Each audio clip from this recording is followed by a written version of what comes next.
Assalamualaikum teman-teman, kami mahasiswa S1 Ilmu Gizi STIKES Surabaya akan mempresentasikan materi tentang interaksi obat dan herbal untuk pemenuhan tugas mata kuliah interaksi obat dan makanan. Berikut adalah nama-nama dari kelompok kami. Yang pertama ada Nur Latifah, yang kedua ada Ine Yulita, yang ketiga ada Gabriela Novita, yang keempat ada Rusdatul Mursyidah.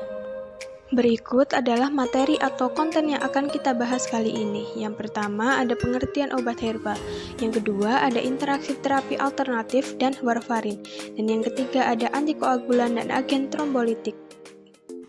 Oke, baik. Sekarang kita akan memasuki pembahasan yang pertama, yaitu mengenai pengertian obat herbal. Obat-obat herbal adalah campuran lebih dari satu bahan aktif. Herbal dan obat-obatan dapat berinteraksi secara farmakokinetik atau farmakodinamik. Penggunaan herbal secara bersamaan dengan obat dapat meniru, memperbesar, atau mencegah efek obat. Contoh interaksi herbal dengan obat. Contohnya yaitu yang pertama bawang putih. Jika bawang putih berinteraksi dengan warfarin, warfarin ini adalah obat antikoagulan yang biasa digunakan untuk mencegah stroke.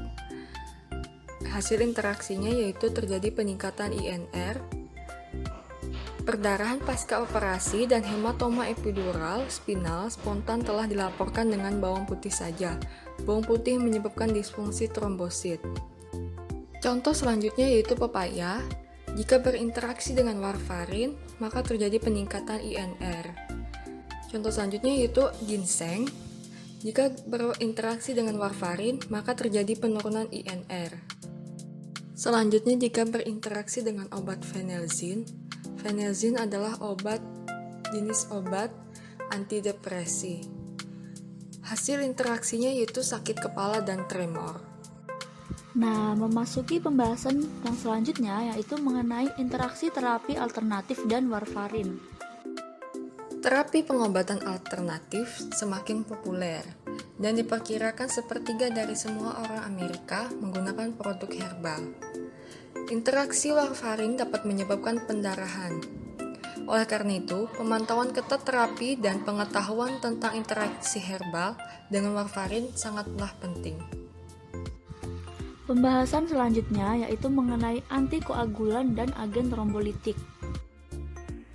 Pengertian antikoagulan adalah golongan obat yang dipakai untuk menghambat pembekuan darah. Tahapan faktor pembekuan darah dibagi menjadi 4 tahap. Tahap 1 yaitu pembentukan tromboplastin plasma. Faktor atau prekursor yang diperlukan salah satunya adalah kalsium dan fosfolipid trombosin. Tahap 2 pembentukan tromboplastin aktif. Faktor atau prekursor yang diperlukan salah satunya yaitu kalsium. Tahap 3 pembentukan trombin. Faktor atau prekursor yang diperlukan salah satunya adalah kalsium dan trombosit. Dan yang terakhir tahap 4 pembentukan fibrin. Faktor atau prekursor yang diperlukan adalah trombin.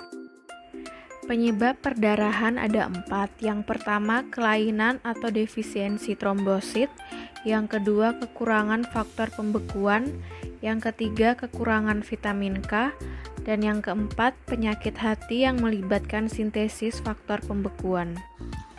Vitamin E dan agregasi trombosit. Alfa-tokoferol atau vitamin E merupakan salah satu antioksidan alami yang dapat menghambat penggumpalan dan pelepasan trombosit. Nah, sehingga vitamin E tersebut dapat memainkan peran dalam pengobatan penyakit tromboemboli, terutama jika diberikan bersamaan dengan inhibitor agregasi trombosit. Agen yang mengganggu koagulasi. Yang pertama antikoagulan, kedua agen trombolitik, ketiga obat antiplatelet, keempat agen defibrinogenasi. Berikut adalah contoh interaksi herbal dengan warfarin. Yang pertama, potensi peningkatan resiko pendarahan. Jadi di sini ada contoh tanaman herbal yang jika dikombinasikan dengan warfarin akan menyebabkan potensi peningkatan resiko pendarahan. Yang pertama ada seledri, cengkeh, bawang putih, jahe, ginkgo, bawang merah, parsley, dan kunyit. Lalu yang berikutnya tentang kemungkinan peningkatan efek warfarin. Salah satu contohnya adalah vitamin E. Kemudian yang terakhir kemungkinan penurunan efek warfarin. Salah satu contohnya adalah teh hijau. Baiklah teman-teman, itulah presentasi dari kami. Apabila ada yang ingin ditanyakan, silahkan tulis di kolom komentar. Jangan lupa di like ya. Terima kasih. Thank you. Gracias. See you. Wassalamualaikum warahmatullahi wabarakatuh.